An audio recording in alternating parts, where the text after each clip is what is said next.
जय सिया राम। आप देख रहे हैं गौई समाज न्यूज और इस वक्त हम मौजूद हैं जैन छात्रावास में, जहाँ अखिल भारतीय गौई वैश्य महासभा की अति आवश्यक कार्यकारिणी की बैठक आयोजित की गई है। इस वक्त हमारे बीच मौजूद हैं पूर्व महामंत्री। आइए जानते हैं उनसे जानते हैं कि इस बैठक का क्या उद्देश्य रहेगा।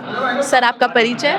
जी मैडम, मैं आलोक टिकरिया छतरपुर का निवासी हूँ। पूर्व नहीं, मैं निर्वर्तमान राष्ट्रीय महामंत्री हूँ और इस नाते हमारा कुछ ज़्यादा ही जिम्मेवारी बनती है, चूँकि चार्ज देने से लेके आज तक ये सब महासभा, चूँकि ये हर आदमी की थिंकिंग होती है कि हम जिस पेड़ को लगाएं उसको फलता फूलता देखें।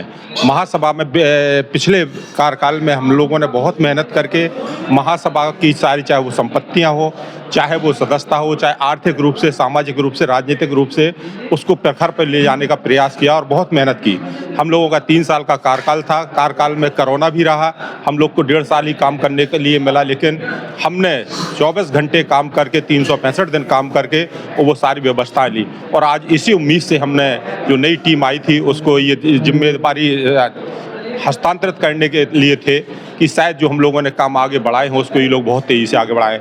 लेकिन ये गौई समाज का महासभा का दुर्भाग्य कि आपस में जो 13 लोग हैं, अध्यक्ष जी की हठधर्मता के कारण आज वो लोग एक नहीं हो पा रहे। शपथ हुई तो वो 3 बार में, कार्यकारिणी की जो बैठक करी वो इनलीगल कार्यकारिणी बैठक, अभी तक के इतिहास में ऐसी कार्यकारिणी बैठक महामंत्री के सारे पदाधिकारियों के अधिकारों का हनन करते हुए केवल अध्यक्ष जी जो सारा कुछ उन्होंने अपने हाथ में लेके रखा है।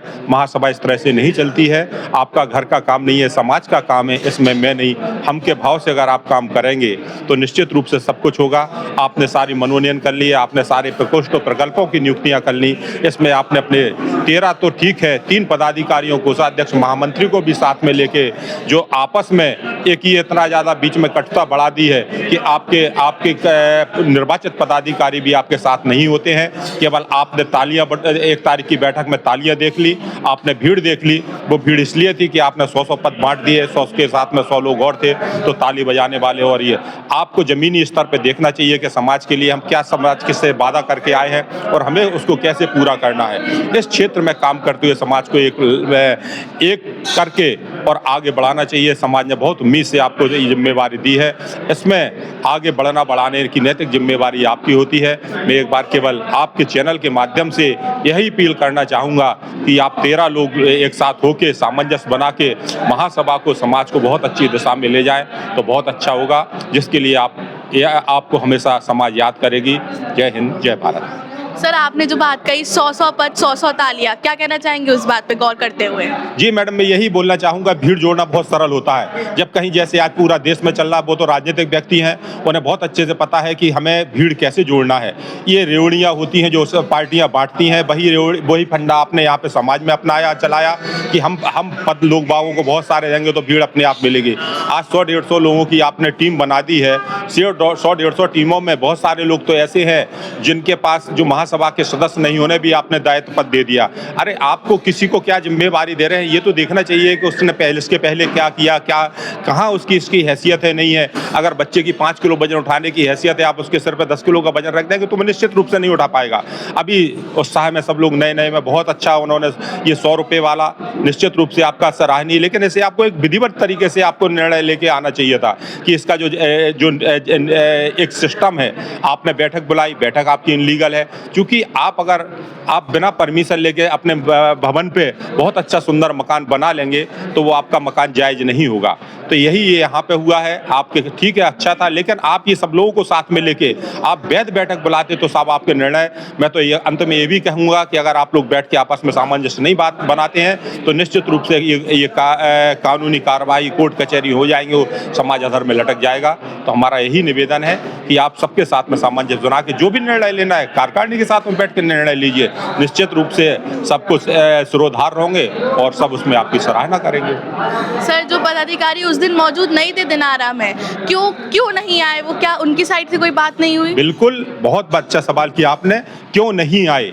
ये देखिए, ये गाड़ी में 60 लोग बैठे होते हैं, ड्राइवर की जिम्मेवारी होती है कि हम उन्हें गड्ढे में पटकना है कि अच्छे से उनके गंतव्य तक पहुंचाना है। अध्यक्ष, चूंकि मैं महामंत्री रहा हूं, मेरी जिम्मेवारी थी, मेरे कार्यकाल में मेरी पूरी टीम बंद के रही। हमने जब मनोनयन वाली बात आई, नियुक्ति वाली बात आई, सब पे हम 3 लोगों ने थे, अध्यक्ष, महामंत्री महामंत्री कोषाध्यक्ष ने बैठ के सारे लोग रखे, हमने अपनी टीम के मंत्री कोषाध्यक्ष को भी दी कि आप भी हमें 2-2 नाम दीजिए जिसको लेना है, क्योंकि हम अगर सबको लेके नहीं चलेगा तो हमारे साथ कोई नहीं चलेगा। इसी भाव से यदि ये काम करते क्यों नहीं आए।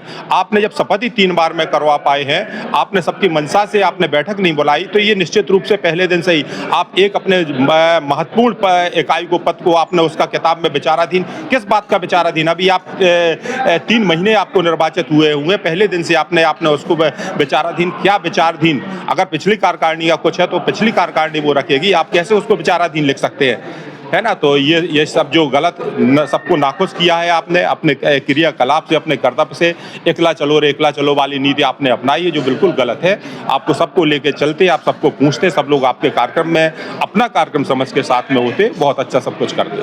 सर एक आखिरी सवाल, ऐसे कौन से 2 पद हैं जिसके लिए अध्यक्ष जी नहीं मान रहे हैं? इससे क्या समाज को क्या ये मैडम बहकावा है, ये गलत बोल रहे हैं। 2 पद नहीं है, ना मोहन का कोई विवाद है, उसने जो किया है कोई नहीं किया। इनके कार्यकाल में बहुत बड़ा विवाद है, तो केवल चूंकि हम लोगों का कार्यकाल बहुत अच्छा चला, 3 साल के कटहल जो पूर्व अध्यक्ष हैं उन्होंने निश्चित रूप से कार्यकाल बहुत आगे बढ़ाया, जिसमें मैंने और कोषाध्यक्ष ने इस्तीफा दे दिया था अपने पद से। बाकी का पूरी कार्यकारिणी डिजोल्व हो जाती है, केवल 3 पद बचते हैं, तो उसमें हम लोगों ने इस्तीफा दे दिया था। उसके बाद बहुत बड़ा के कटहल ने घपला किया है 50-60 लाख रुपए का, जिसका हम लोगों ने जुडिशियल में जाके केस भी किया है।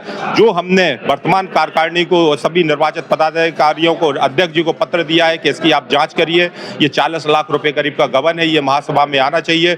उसको उन्होंने एक तरफ रखते हुए जबरदस्ती मोहन कनकने को एक विचाराधीन करके केवल किसी के कहने में, बहकावे में, हम अध्यक्ष जी से कहेंगे आपको अपने आँख खोल के देख के, कान से सुन के हुए आप निर्णय लेंगे तो अच्छा रहेगा। आप दूसरों के आंखों से देखेंगे, दूसरों के कानों से सुनेंगे तो कभी सफल नहीं हो पाएंगे। बहुत बहुत धन्यवाद सर। आगे की अपडेट्स के लिए जुड़े रहिए गौरी समाज न्यूज़ के साथ।